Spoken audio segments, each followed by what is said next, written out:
ಶೃಂಗೇರಿ ಮಠ ಸಾಗರ ಇವರ ಆಶ್ರಯದಲ್ಲಿ ಶೃಂಗೇರಿ ಮಠದ ಶ್ರೀ ಭಾರತೀ ತೀರ್ಥ ಮಹಾಸ್ವಾಮಿಗಳಿಗೆ 75 ವರ್ಷ ತುಂಬಿರುವುದರಿಂದ ವಜ್ರ ಮಹೋತ್ಸವ ಕಾರ್ಯಕ್ರಮ ಹಮ್ಮಿಕೊಳ್ಳಲಾಗಿದೆ. ಶೃಂಗೇರಿ ಮಠದ ಗರ್ಭದ ಅಶ್ವಿನಿ ಕುಮಾರ್ ಮಾಧ್ಯಮಗಳಿಗೆ ಈ ಕುರಿತು ಮಾಹಿತಿ ನೀಡಿದರು.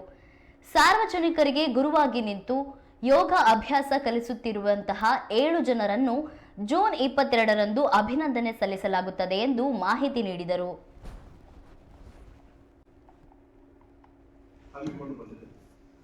ಈ ವರ್ಷ ಇನ್ನೂ ವಿಶೇಷವಾಗಿ ನಮ್ಮ ಶೃಂಗೇರಿಯ ಜಗದ್ಗುರುವಾದಂತಹ ಪರಮ ಪೂಜ್ಯ ಶ್ರೀ ಶ್ರೀ ಭಾರತೀ ತೀರ್ಥ ಮಹಾಸ್ವಾಮಿಗಳವರ 75ನೇ ವರ್ಷದ ಅಂಗವಾಗಿ ಅಂದರೆ ನಾವು ಅದನ್ನ ವಜ್ರೋತ್ಸವ ಭಾರತಿ ಅಂತ ಹೇಳುವಂತಹ ಒಂದು ಹೆಸರಿನಲ್ಲಿ ನಾವು ಈ ಸಂದರ್ಭದಲ್ಲಿ ಆಚರಣೆಯನ್ನು ನಾವು ಮಾಡ್ತಾ ಇದ್ದೇವೆ. ವರ್ಷ ಇನ್ನೂ ಹೆಚ್ಚಿನ ಸಮಾಜಮುಖಿಯಾದಂತಹ ಕಾರ್ಯಕ್ರಮಗಳನ್ನ, ಧಾರ್ಮಿಕವಾದಂತಹ ಕಾರ್ಯಕ್ರಮಗಳನ್ನ, ಉಪನ್ಯಾಸಗಳನ್ನ ಕೊಡಬೇಕು ಅಂತ ಹೇಳುವಂತಹ ಒಂದು ಪರಿಕಲ್ಪನೆ ಇಟ್ಕೊಂಡು ಈ ವರ್ಷ ಈಗಾಗಲೇ ಅನೇಕ ಕಾರ್ಯಕ್ರಮಗಳನ್ನ ಈ ವರ್ಷ ನಾವು ಮಾಡಿದ್ದೇವೆ.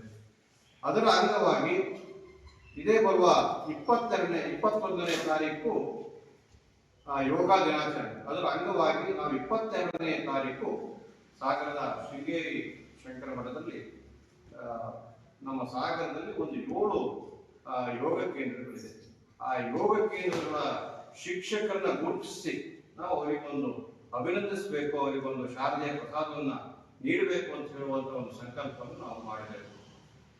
ಯೋಗ ಇವತ್ತು ವಿಶ್ವದಲ್ಲ ಆ ಒಂದು ದಿನಾಚರಣೆಯನ್ನು ನಾವು ಇವತ್ತು ಆಚರಣೆ ಮಾಡ್ತಾ ಇದ್ದೇವೆ.